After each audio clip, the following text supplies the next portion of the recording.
하나님의 말씀입니다. 그러므로 내가 말하노니 하나님이 자기 백성을 버리셨느냐? 그럴 수 없느니라. 나도 이스라엘인이요 아브라함의 씨에서 난 자요 베냐민 지파라. 하나님이 그 미리 아신 자기 백성을 버리지 아니하셨나니 너희가 성경이 엘리야를 가리켜 말한 것을 알지 못하느냐?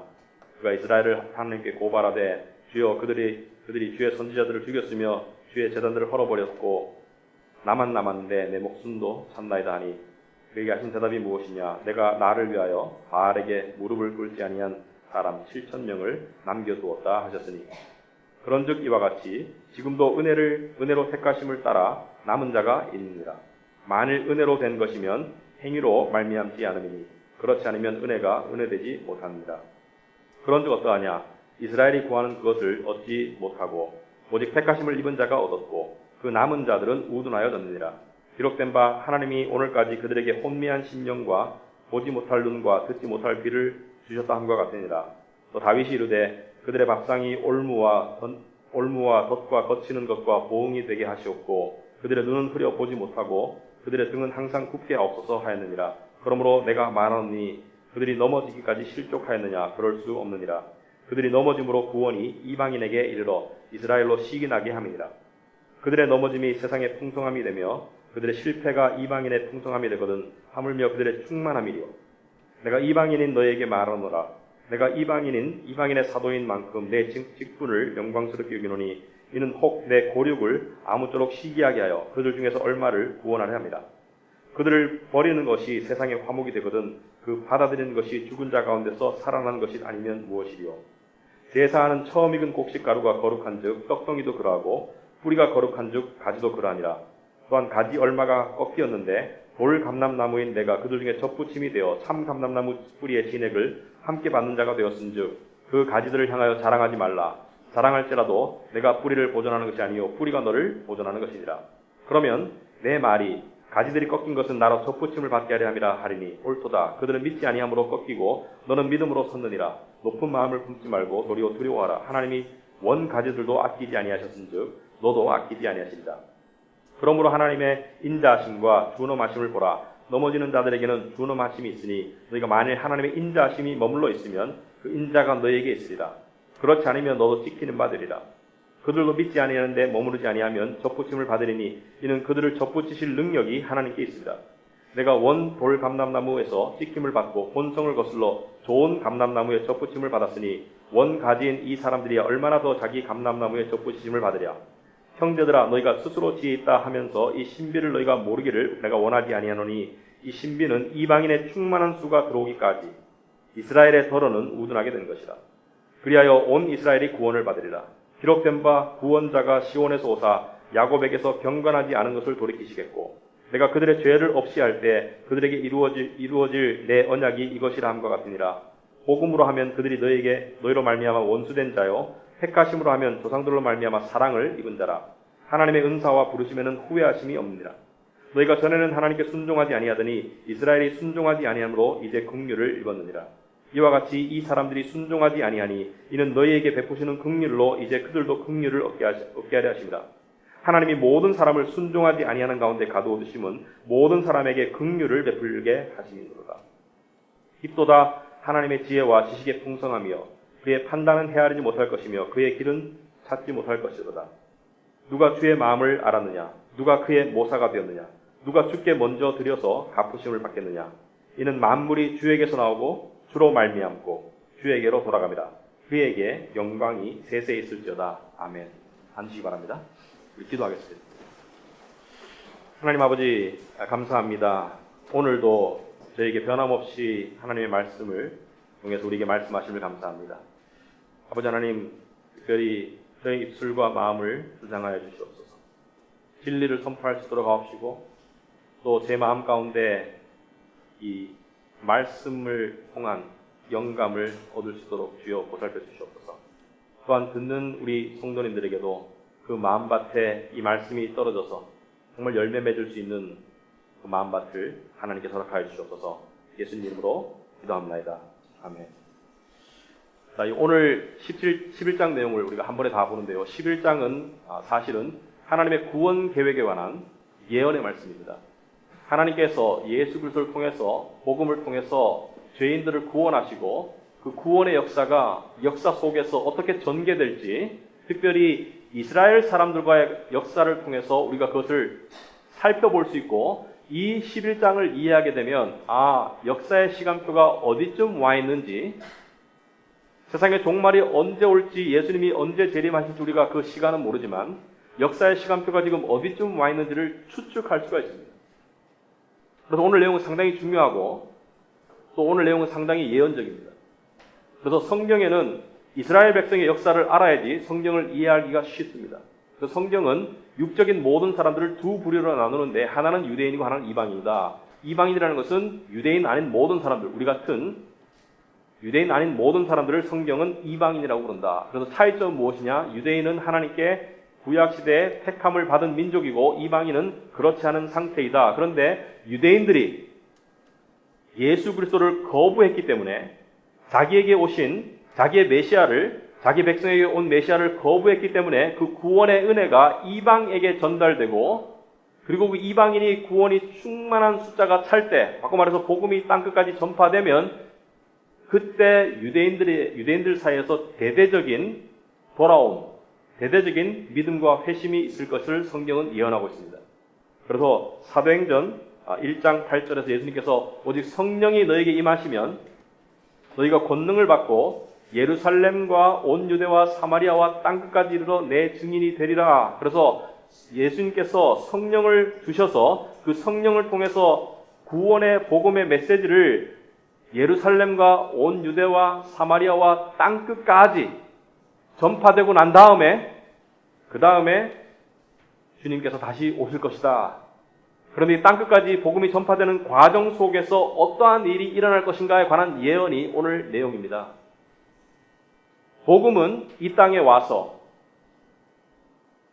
예루살렘 땅에서 시작했지만 소아시아, 유럽, 영국, 북미, 남미, 아프리카, 아시아 지금 복음은 전 세계를 돌아서 거의 땅끝까지 전파되고 있지만 여전히 유대인들은 예수 그리스도를 구주로 믿지 않고 토요일 날 그들의 회당에서 구약 성경을 가지고 하나님을 여전히 예배하고 있습니다.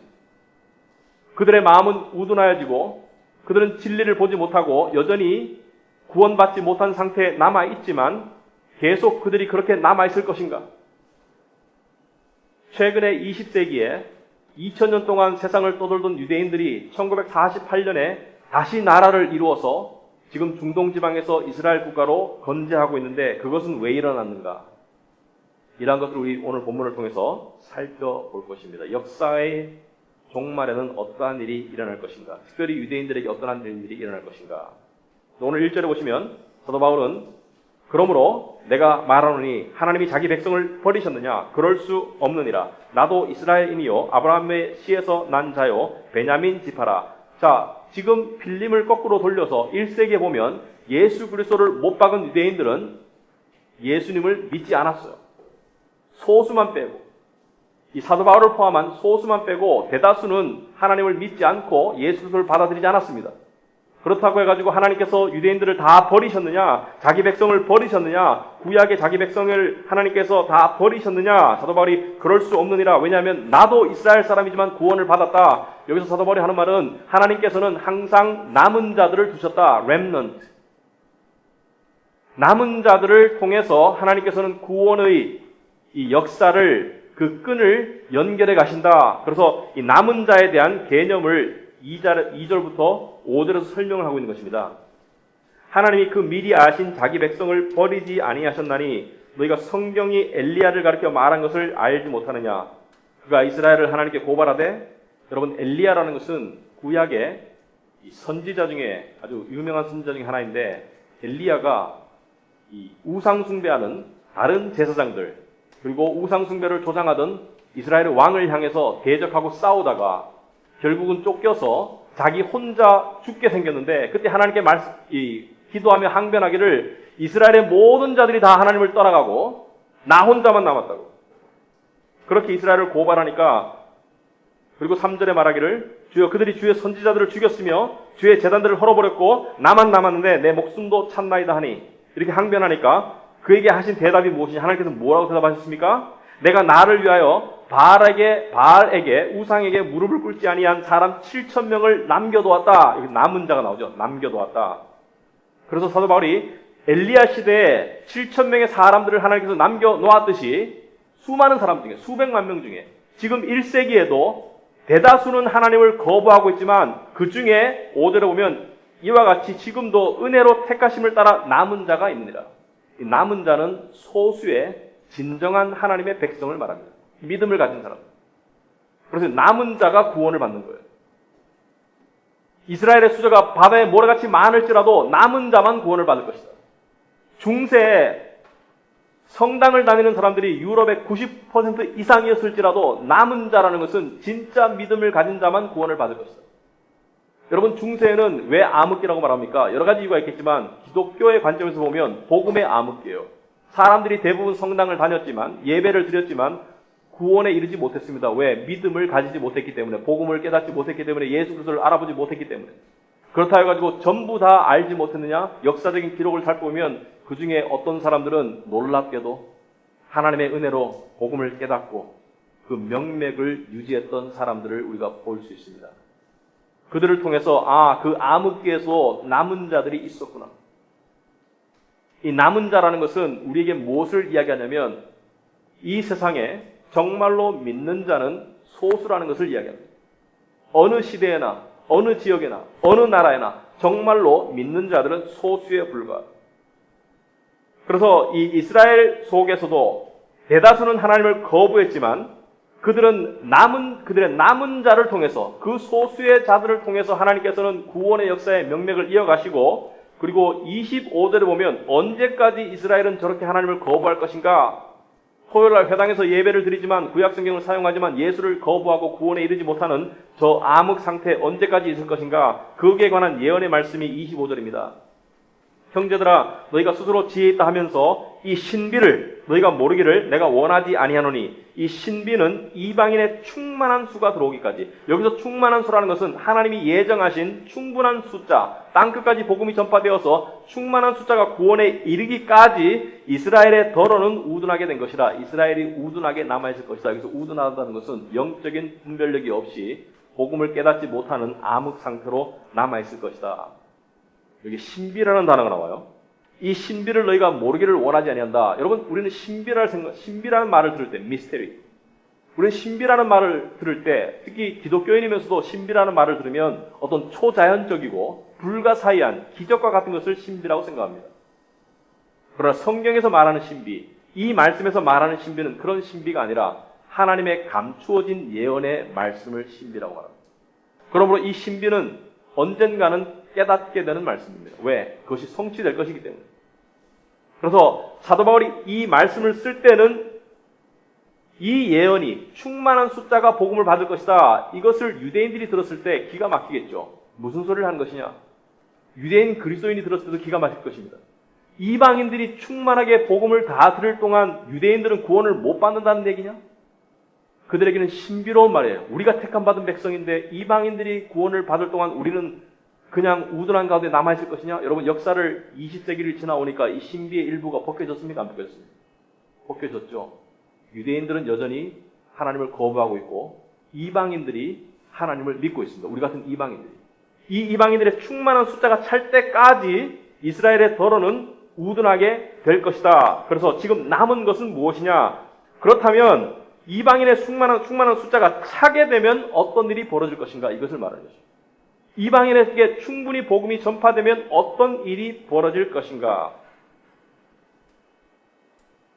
자, 그것을 알기 전에 사도 바울은 이방인들을 이 메시아를 거부하고, 그리고 그 유대인들이 메시아를 거부하기 때문에 복음의 은혜가 이방인에게 전파되어서 오히려 이방인들이 진정한 믿음의 자손, 아브라함의 자손이 될 것이라는 것을 예언하는 말씀을 16절부터 설명하고 있습니다. 지금은 성취되었지만 이때는 예언이죠. 왜? 이때는 이 일이 발생하지 않았기 때문에, 발생되는 시초이기 때문에.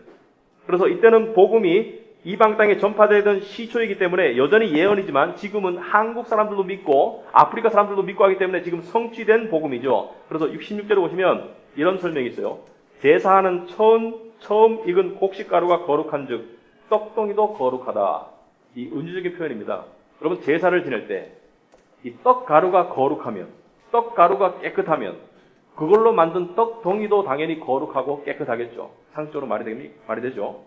그리고 또 더 나가서 그리하고 뿌리가 거룩한즉 가지도 그러하니라. 자, 뿌리가 거룩하고 깨끗하고 튼튼하면 그 가지도, 뿌리에서 양분을 빨아먹고 자라는 가지도 당연히 거룩하고 깨끗하고 튼튼하겠죠. 자, 그런데 여기서 뿌리는 무엇을 말하느냐? 뿌리는 믿음의 조상을 말합니다. 아브라함과 이삭과 야곱 같은 믿음의 조상과 그들의 믿음을 뿌리라고 말한다. 원조. 그렇다면 그 가지는 무엇을 말하는가? 가지는 그 뿌리 위에서 자라난 가지들, 하나님의 백성을 상징합니다. 그리고 좀 더 읽다 보면 감람나무가 나와요. 올리브 트리. 참 감람나무와 돌 감람나무가 있어요. 우리말로 하자면 하나는 원조고 하나는 짜가라는 말이죠. 참 감람나무는, 진짜 감람나무는 하나님의 참된 백성, 구약에서 이스라엘 백성을 상징하고, 돌 감람나무는 야생에서 제멋대로 자라던 이방인들을 상징합니다. 그렇다면 계속해서 읽어봅시다. 17절에 또한 가지 얼마가 꺾이었는데, 여기서 말하는 가지는 유대인들이죠. 원래 가지, 원가지가 꺾이었는데 돌 감람나무인 네가, 야생에서 제멋대로 자라던 네가 이방인을 말하죠. 그들 중에 접붙임이 되었다. 참 감람나무로 접붙임이 되었다. 그래서 참 감람나무 뿌리의 진액을 함께 받는 자가 되었다. 자, 뿌리의 진액은 무엇을 상징합니까? 믿음. 아브라함과 이삭과 야곱의 구원에 이르는 믿음. 그 뿌리의 진액, 그러니까 그 믿음을 함께 흡입하는 그러한 자가 되었다. 왜? 접붙임을 당해서. 우리는 원래 야생에서 정말 이 잘못된 뿌리, 불신앙의 뿌리 속에 살던 우리가, 이방인이 이 원뿌리, 유대인들의 선조인 아브라함과 이삭과 야곱의 원뿌리 믿음, 하나님을 향한 구원의 믿음에 우리의 접붙임이 되어서 우리가 함께 그 뿌리에서 양분을 공급받아서 우리가 하나님의 백성이 된 것이죠. 이해가 됩니까? 원래는 이스라엘이 참 감람나무인데 우리 돌 감람나무가 접붙임을 되었다. 그래서 구원을 공유하게 되었다. 이런 뜻입니다. 그래서 18절에 오시면 그 가지들을 향하여 자랑하지 말아라. 여기서 그 가지들은 무엇입니까? 유대인들을 향해서. 유대인들을 향해서 우쭐한 마음을 가지거나 우월감을 가지거나 그들을 무시하고 경멸하는 마음을 가지지 말아라. 왜? 네가 뿌리를 보존하는 것이 아니요 뿌리가 너를 보존하는 것이다. 무슨 말이냐면 네가 잘나서 믿음을 가지게 된 것이 아니라 원조는 이스라엘이다. 원조는 이스라엘 조상이다. 그 조상들의 믿음을 우리가 이어받아서 우리가 그 믿음을 가지게 되었다.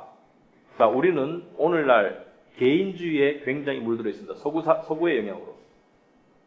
그러나 개인주의, 성경에서 구원은 개인적으로 받아요. 그러나 하나님께서 구원의 공동체를 다룰 때는 항상 성경은 공동체적으로 다룹니다. 예를 들어서 만약 여러분이 중동에서 이슬람 가정에서 태어났다면 여러분이 지금 구원 못 받았을 가망이 거의 99% 이상입니다. 여러분이 복음을 들을 수 있는 나라와 지역과 공동체 속에 태어났기 때문에, 그리고 이 복음을 들을 수 있는 그러한 곳에 갔었기 때문에 그 공동체 속에서 여러분은 복음을 듣고 구원을 받은 것이지 여러분 혼자 불가능하시죠. 그러므로 뿌리 없는 사람은 없다. 믿음도 마찬가지죠. 뿌리가 있다는 것이죠. 누군가가 뿌리가 있다는 것이죠. 그 뿌리를 통해서 우리가 구원을 얻은 것이고 그 뿌리를 통해서 우리가 지탱되는 것이다. 그래서 20절에 옳도다. 그들은 믿지 아니함으로 꺾이고 너는 믿음으로 섰느니라. 여기서 그들이라는 것은 무엇을 말합니까? 유대인들은 믿지 아니함으로 꺾여버렸다. 구원에서 떨어져 나가버렸다. 그런데 너는 믿음으로 섰다. 너는 믿게 되어서 그 참 감람나무에 들어가서 그 원조의 뿌리를 받고 너는 서 있다. 그러나 높은 마음을 품지 말아라. 도리어 두려워하라. 왜요? 하나님이 원가지들도 이스라엘 백성들도 그들의 불신앙과 그들의 불순종으로 그들을 아끼지 아니하시고 꺾어버리셨듯이 너도 아끼지 아니하시리라. 경고의 말씀. 이것은 개인적으로 구원을 잃을 것이라는 말이 아닙니다. 한번 구원받은 사람은 구원을 잃을 수가 없는 것이 성경의 가르침입니다. 여기서 말하는 것은 너도라는 것은 공동체를 말합니다. 예를 들어서 유럽의 영국 예를 들자면 17세기, 16세기에 청교도 신앙이 일어나고 18세기에 영적 대각성이 일어나서 기독교가 굉장히 번성하고 수많은 정말 영적인 알맹이들이, 신앙의 알맹이들이 그 나라에 생겨났지만 지금 영국은 어떻습니까? 지금 영국은 교회 다니는 사람이 2%가 안 됩니다. 지금 영국에는 목회자 없는 교회가 훨씬 더 많아요. 왜냐하면 목회자를 청빙할 수 있는 돈이 없어요. 목회자 사례를 줄 수가 없어요. 그래서 대여섯 개 교회가 모여서 한 목사님을 통해서 설교를 순회적으로 듣는 그런 교회들도 있고, 시골의 많은 교회들은 주일날 성도들이 대표로 성경을 읽고 그리고 예배를 드립니다. 떨어져 나간 것이죠. 한때 왕성했던 기독교가 떨어져 나간 것이죠. 여러분, 우리는 지금 어디에 서 있습니까? 대한민국은. 우리 인구 중에 2005년 통계에 의하면 18.4%가 기독교인이라고 해요. 지금 계속 줄어들고 있다고 해요. 이 안에 200만 명 가까이가 이단이라고 합니다. 그렇다면 이 안에 정말 복음을 아는 신앙을 가지고 예수 그리스도를 구주로 믿는 남은 자들이 얼마나 될 것이냐? 굉장히 무서운 이야기죠. 아마 지금 우리도 영국처럼, 유럽처럼 꺾여져 나가고 있는지 몰라요. 공동체적으로. 그렇다면 어떤 결과가 올 것인가? 우리 자손들에게 구원의 은혜가 전달되지 않습니다. 지금 우리는 이러한 현실 속에 살고 있기 때문에 우리가 도리어 두려워하는 마음을 가져야 되겠다. 그리고 22절에 우리가 새겨야 될 내용이 있습니다. 그러므로 하나님의 인자하심과 준엄하심을 보라. 넘어지는 자들에게는 준엄하심이 있으니, 넘어지는 자는 믿지 않는 자들 말합니다. 믿지 않고 떨어져 나가는 자들. 그들에게는 준엄하심이 있으니, 여기서 준엄하다는 것은 원어로 혹독함이라는 뜻, 혹독함, severe. 혹독함이 있고, 하나님의 인자하심이 머물러 있으면, 너희가 만일 하나님의 인자하심이 머물러 있으면 그 인자가 너에게 있으리라. 그렇지 않으면 너도 찍히는 바 되리라. 그러니까 하나님의 인자하심과 하나님의 준엄하심이 있어요. 혹독하심이. 믿는 사람들은 하나님의 사랑과 긍휼과 은혜를 통해서 하나님의 인자하신 모습을 더 많이 바라봅니다. 그게 당연하고요. 왜? 구원을 받고 하나님이 나의 하나님이니까. 그러나 하나님이 동시에 준엄하신 분이라는 것을 우리가 알아야 됩니다. 심판의 하나님, 정죄의 하나님, 그리고 진노의 하나님이라는 것을 우리가 또 동시에 알아야 된다. 그래서 루터는 처음에 복음을 깨달았을 때 하나님의 은혜의 얼굴, 하나님의 사랑의 얼굴, 하나님의 이 인자하심만을 깨달았다면, 루터가 시간이 지남에 따라서 이렇게 표현한 하나님의 모습이 있습니다. 숨겨진 하나님의 얼굴. 그 얼굴은 무서운 얼굴이에요. 그 얼굴은 혹독하신 얼굴이에요. 그 얼굴은 죄를 향한 진노의 얼굴이다.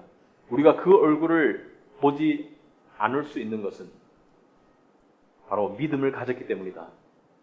그러나 믿지 않는 자들에게는 혹독한 대가가 있을 것이다라는 것을 이야기하고 있습니다. 그리고 오늘 본문의 클라이막스는 25절입니다.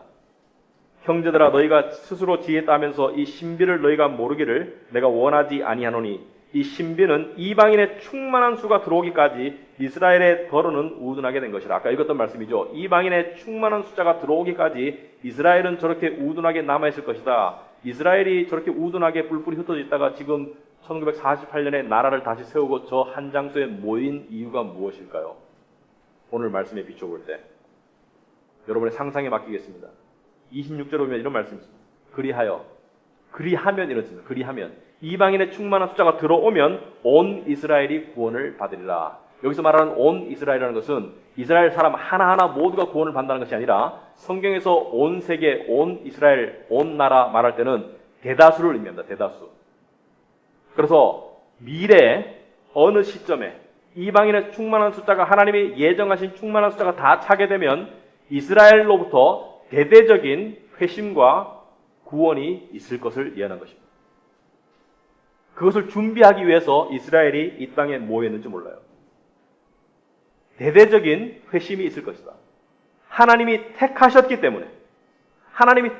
때문에 그들을 영원히 버리지 아니하시고 결국에는 남은 자들을 대대적으로 구원하실 것이다. 그것을 29절에 이렇게 설명하고 있습니다. 하나님의 은사와 부르심에는 후회하심이 없다. 하나님의 부르심에는 후회하심이 없다. 이게 원어적으로는 후회하심이라는 뜻도 있지만 좀 더 큰 뜻은 이런 뜻입니다. 취소하심이 없다. 하나님의 은사와 부르심에는 취소함이 없다. 여러분, 이스라엘 백성을 한번 생각해 보시기 바랍니다. 이스라엘의 나라의 역사를 보면 구약을 비롯해서 신약까지 종말까지 이어지는 이스라엘의 역사를 보면 하나님께서 믿는 자들, 택한 자들을 어떻게 다루시는지가 보일 수 있습니다. 이스라엘을 하나의 개인으로 생각해 보세요. 한 사람으로.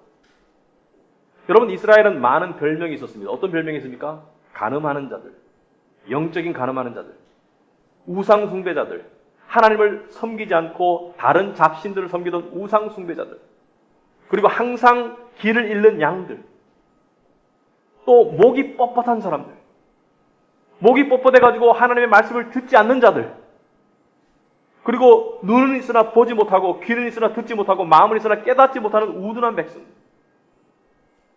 그래서 하나님께 불순종하고 제 갈 길로 갔지만, 메시아를 거부했지만 하나님은 궁극적으로 그들을 구원하십니다. 이게 역사의 예언입니다. 그렇다면 우리 개인의 신앙도 한번 생각해 봅시다. 우리도 하나님의 택하심을 받았지만 중간에 세상과 간음하고 세상의 것들을 섬기고 하나님의 말씀과 명령에 대해서 목을 뻣뻣이 세우고 거부할 때가 얼마나 많습니까? 하나님의 은혜와 사랑을 받을 만한 자격이 없음을 우리는 잘 알고 있습니다. 내 내면을 들여다보면, 내 삶을 들여다보면 내 안에 하나님의 은혜와 하나님의 구원을 받을 자격이 없음을, 사랑을 받을 자격이 없음을 너무나 잘 알고 있지만, 하나님의 신실하신 사랑은 결국은 우리 모두, 택함받은 우리 모두를 하나님의 나라로 데려갈 것입니다. 왜? 하나님의 신실하심이 우리의 신실하지 못함을 능가합니다. 하나님의 신실하신 사랑이 우리의 이 하나님을 사랑하지 않음을 능가하시기 때문에 결국에는 하나님께서 우리 모두를 구원하실 것이다. 이것을, 이 하나님의 사랑, 이 신실하신 사랑을 몸소 보여주신 분이 바로 예수님입니다. 예수님은 하나님께서 인간의 모습으로 오신 형상이죠. 예수님께서 이 땅에 사실 때, 여러분, 예수님은 제자들을 부르시고 택하셨어요. 제자들은 예수님의 부르심과 택하심을 받았지만 그들의 삶을 살펴보면 그들은 실패와 그리고 우둔함과 그리고 심지어 배신의 삶을 살았습니다. 예수님이 십자가에 죽기 전까지, 잡혀서 돌아가시기 전까지 이들은 싸웠어요. 천국에서 누가 큰 자가 될 것인가? 서로 자리 다툼을 하고 있습니다. 이들은 예수님께서 너희들이 다 나를 버리고 떠날 것이다라고 말씀하셨을 때 베드로를 비롯한 이들은 예수님께 이렇게 말했습니다. 우리가 주를 절대로 부인하지 않을 것이다. 절대로 떠나지 않을 것이다. 그래서 예수님께서 말씀하셨어요. 베드로야, 닭이 3번 울기 전에 네가 나를 3번 부인하리라. 닭이 울기 전에 네가 나를 3번 부인하리라. 베드로가 뭐라고 말했습니까? 내가 죽을지언정 주를 부인하지 않을 것이다. 다른 제자들도 똑같이 말했지만 이들은 다 하나도 남김없이 다 예수님을 부인했어요.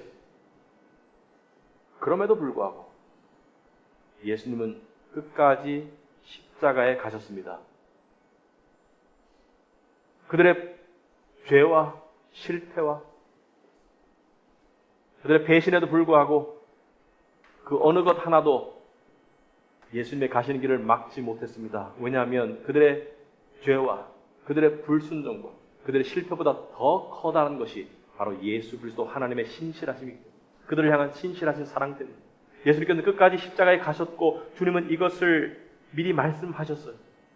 요한복음 13장 1절에 보시면 6월절 전에 예수께서 자기가 세상을 떠나 아버지께로 돌아가실 때가 이른 줄 아시고 세상에 있는 자기 사람들을 사랑하시되 끝까지 사랑하시니라.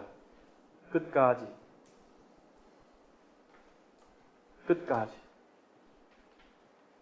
언제까지? 죽으실 때까지. 여러분, 이스라엘의 불신앙이나 우리의 불순종이나 제자들의 배신이나 이 어느 것 하나도 택함받은 하나님의 백성들의 그들을 향한 하나님의 신실하신 사랑을 결코 멈출 수 없다는 사실, 이것이 하나님 사랑입니다. 그래서 고린도서 13장 7절에 사랑은 모든 것을 참으며 모든 것을 믿으며 모든 것을 바라며 모든 것을 견디느니라. 우리가 예수 그리스도와 하나님의 사랑을 생각지 않고 이 말씀을 읽을 수가 없습니다. 모든 것을 참으셨고 모든 것을 믿어주셨고 모든 것을 바라주셨고 모든 것을 견뎌주셨느니라. 왜? 우리의 회복과 구원을 위해서. 그래서 8절에 사랑은 언제까지든지 떨어지지 않는다. 사랑은 영어로 love never fails. 아가페, 하나님의 사랑은 절대로 fails, 실패하지 않는다. 절대로 중단하지 않는다. 하나님의 사랑과 긍휼의 샘은 절대로 메마르지 않는다. 우리 모든 불순종에도 불구하고, 우리 모든 불신앙에도 불구하고 하나님은 그 불순종의 사람들에게 긍휼을 베푸시는 분이다. 그 내용이 32절 말씀입니다. 하나님이 모든 사람을 순종하지 아니하는 가운데 가둬두심은 모든 사람에게 긍휼을 베풀려 하심이로다. 예수님께서 십자가에 가신 이유는 제자들의 불신앙과 불순종과 배신에도 불구하고 가셨지만 더 크게 보면 그들의 불순종과 불신앙과 실패 때문에 가셨습니다. 그 죄 때문에. 오늘 말씀 한번 생각해 보시기 바랍니다. 이스라엘은 하나님의 택함을 받았지만 하나님을 제대로 알지 못했었습니다. 하나님의 사랑을 제대로 알지 못했었습니다. 그래서 예수님을 죽인 거예요. 그들은 예수께서 오신다면, 메시아가 오신다면 그들이 원하는 정치적인 해방, 경제적인 번영, 국가의 영광을 회복시켜줄 메시아를 기다렸어요. 그들은 자기들이 원하는 형상의 메시아를 기다렸어요. 세상의 복을 가져다 줄 메시아. 그들을 잘 살게 해주고 강하게 해주고 그들을 영광스럽게 만들어줄 그런 메시아를 기다렸는데 예수께서 오셔서 힘없이 재판받는 모습을 보고 죽여버려라. 십자가에 매달아 죽여라. 왜냐하면 그들은 세상의 기준으로 하나님의 은혜와 사랑을 평가하려고 했기 때문에 깨닫지 못했었습니다. 자기들의 죄 때문에 하나님을 오해하고 하나님을 향한 그들의 마음이 왜곡되고 하나님의 사랑을 향한 그들의 마음이 그들의 우둔함이 남아있고 그래서 하나님과 이들 사이에는 수많은 겹겹의 벽이 쌓여있기 때문에 하나님을 알아보지 못한 것이죠. 근데 우리도 마찬가지입니다. 우리 믿는 자들은 하나님을 알아요. 하지만 동시에 하나님을 몰라요. 우리가 거울을 보는 것 같이 희미하게 알아요. 그러나 얼굴과 얼굴을 대하여 보는 것처럼 자세하게 모릅니다. 하나님을 향한 우리의 이해, 하나님의 사랑을 향한 우리의 확신은 늘 희미해요. 왜 그렇습니까? 왜냐하면 하나님과 나 사이에, 하나님과 우리 사이에 이 불신앙의 벽, 이 왜곡의 벽, 무지의 벽, 세상 욕심의 벽이 가로막혀 있기 때문에 우리는 하나님을 제대로 알지 못합니다. 우리는 마치 숲속에 사는 벌레 같아요. 때때로 나뭇잎 사이로 햇살이 비추어서 그 따스함을 맛보지만 한 번도 태양을 그 전체를 본 적이 없습니다. 이 벌레는. 그 비추어지는 햇살마저도 부는 바람과 내리는 비에 의해서 흔들릴 때가 많아요. 그 햇살을 맛보기를 원하지만 그 햇살이 어디에서 내려지는지를 모르고 방황할 때가 많습니다.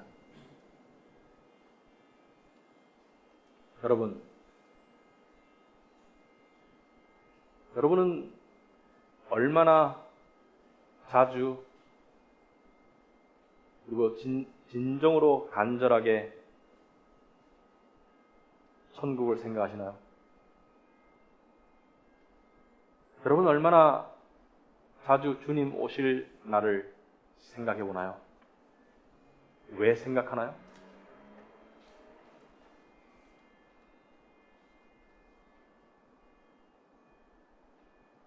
우리는 하나님이 우리의 부모라면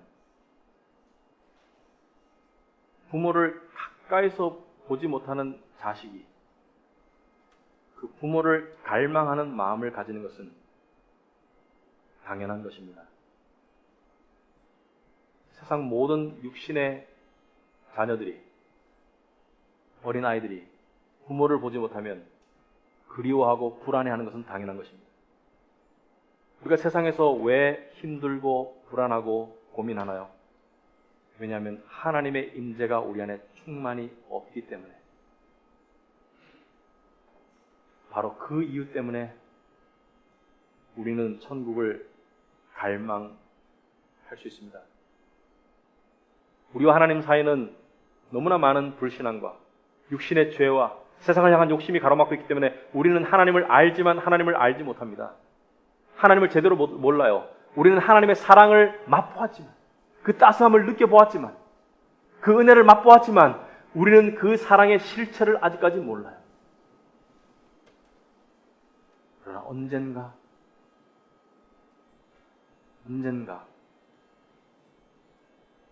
우리가 이 죄와 사망의 몸에서 노임을 받을 날이 옵니다. 언젠가 이 어둠과 망가짐의 세상으로부터 최종적으로 완전하게 놓여질 날이 옵니다. 그리고 언젠가 우리는 우리 아버지 하나님의 품에 안길 날이 옵니다. 그때 우리는 처음으로, 난생 처음으로 하나님을 그 모습 그대로, 그 충만하신 사랑과 그 충만하신 영광 그대로 우리는 볼 수 있을 것입니다. 이때까지 간헐적으로 맛보아왔던 그 하나님의 사랑, 이때까지 간헐적으로 막혀서 조금씩만 맛보았던 그 따스한 햇살을 우리는 정말 하늘에 떠있는 해가 광채를 다 쏘아붓듯이 우리가 하나님 앞에 섰을 때 그 하나님의 사랑의 품속에서 우리는 그 사랑을 그 있는 그대로 그 순도 100%의 하나님의 사랑을 처음으로 맛볼 수 있을 것입니다. 그리고 우리는 그때 처음으로 우리가 세상에서 가끔 사용했던 이 말의 참 뜻을 알 것입니다. 이보다 더 좋을 수는 없다. 우리가 하는 이보다 더 좋을 수는 없다. 이 세상에서 하는 이 모든 이보다 더 좋을 수는 없다는 진실이 아닙니다. 오직 하나님을 만났을 때 그 영혼에서 터져나오는 이보다 더 좋을 수 없다. 이보다 더 영광스러울 수 없다. 이보다 더 만족스러울 수 없다. 이보다 더 기쁠 수 없다. 그렇게 보면 성경의 마지막이 왜 아멘 주여 어서 오시옵소서 라는 고백으로 끝나는지 알 수 있을 것 같습니다. 여러분, 목마른 사슴이 시냇물을 찾는 것처럼 내 영혼이 주를 찾기에 갈급하나이다. 내 영혼이 하나님, 살아계신 하나님을 갈망하나이다. 내가 어느 때 하나님 앞에 나타날고 그 하나님 자녀의 마음이 우리 안에 살아있기를 바랍니다. 그래서 그분을 기다리는 마음, 그분을 사랑하는 마음,